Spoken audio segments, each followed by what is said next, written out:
When you take a closer look at the most common road problems, such as potholes, cracking, rutting, and shoving, it's generally not the asphalt itself that is to blame. It's the base.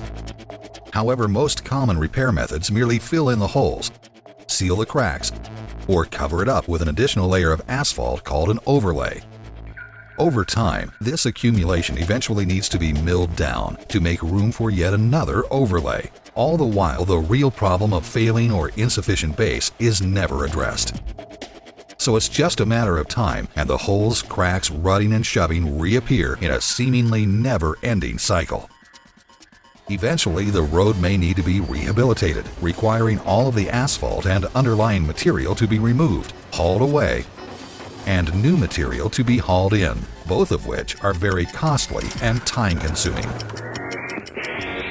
Full-Depth Reclamation, which has been around since the 60s, is simply the process of pulverizing an asphalt surface, along with all of its holes, cracks, and ruts, into a reusable material that is uniformly blended and incorporated into the insufficient or failing base, adding both volume and structure. If even greater stabilization is required, a variety of additives such as gravel, road base, cement, or other stabilizing materials can easily be incorporated. This homogeneous mixture can now be reshaped and, most importantly, recompacted, providing a more stable base. Finally, a new layer of chip seal or asphalt is applied, resulting in a more durable, longer-lasting, and smoother road for a small fraction of the cost of rehabilitation.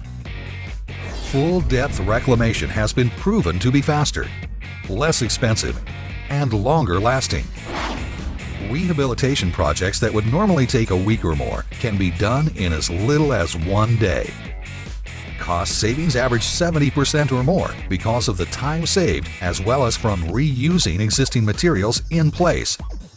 Best of all, now that you've solved the base problem, not just covered it up, the results will last years longer.